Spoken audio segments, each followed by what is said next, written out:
Let us now work on the meshing of this particular domain. I mean the grid generation of the domain.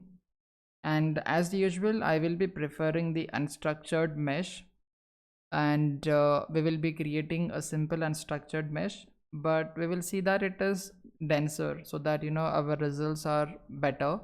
Now, as always, I've already said you many a times that these are all the conceptual studies. It is highly recommended that one must perform a grid independent study. That means we need to refine the mesh with multiple iterations and try to evaluate a simple variable. For example, we can evaluate pressure or velocity at any position or on the body, or any forces on the body such as a drag, lift, etc., and see the variation of those particular variables with respect to the grid refinement. That is what is grid independent study.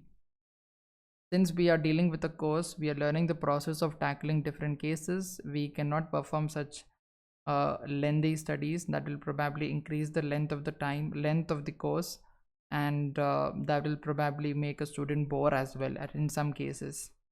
So I will be restricting the simulations to one mesh sizes.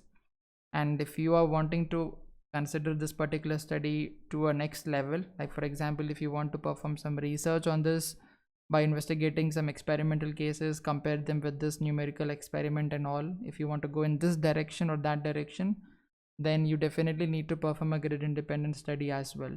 All right, now first and foremost thing is I'll simply click on generate and see what is the kind of mesh I will be getting, and after that I will be reducing the size of this. And what we can do is actually now the default size is 5e minus 2. Okay, and I can actually go back to design modeler and create a box. I'll show you some interesting option.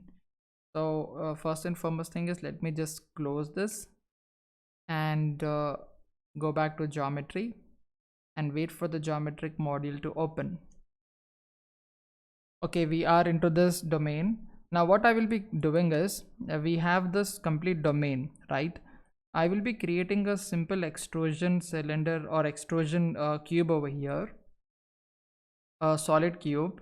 And the reason for that is because when we are meshing the domain, the default sizing what we are entering will be followed for the complete domain. But when we are coming closer to the main body of interest, I want the mesh to be much denser in specific region. For that, there is an option called as body of influence. Okay, so that is something new which we can learn from this course.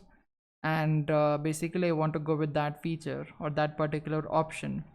Now for that thing I require a kind of cube like feature over here.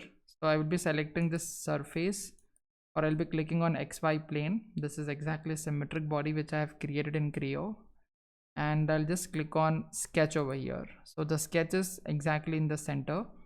Now I will be simply moving to the rectangle and randomly creating a rectangle which is in the closer vicinity of this particular model, that is the model of interest.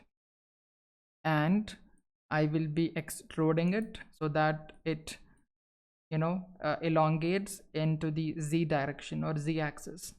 But I do not want such a lengthier piece. I will be reducing the size to be something around 0.2 or 0.1. Yeah, this is sufficient. Now you can see it is on the left hand side. I want the similar feature on the right hand side. So there is an option called as direction, not direction, I'm sorry, yeah, this one, the direction. And in this I will be selecting both symmetric. Now you can see it is on both the sides and it is symmetric, and this indicates the 0.1 distance is on the left and the 0.1 distance is on the right. All right, we can reduce a bit further. 0.08 is fine. Clear? Now we have to see that we don't add the material, because adding the material will connect this particular feature with respect to the domain, and we do not want to be connected with that. So this will be a frozen body. Okay, so this will be a specific region which is having no relation with the domain, but it is kind of creating a boundary which will help us to increase the density of mesh in that particular boundary. All right, so for this purpose, frozen is the best operation for this particular domain, or the inner domain what we are creating right now. All right, and remember, this domain will not have any relation with the global domain. Okay, don't think that when the water is coming it will impact on this vertical wall. That will not happen. So this is a kind of virtual boundary, you can say, which we will be utilizing when we are creating a mesh. So only in this particular box what we have, we will be having a dense mesh. All right, so I will be maintaining a denser mesh in this region, right? So this is the kind of option what we have in meshing, right? But this will not impact the flow. This will be transparent in nature. I mean, the flow will not be having any impact on this particular model, right? This flow will directly impact the main structure what we have. Clear?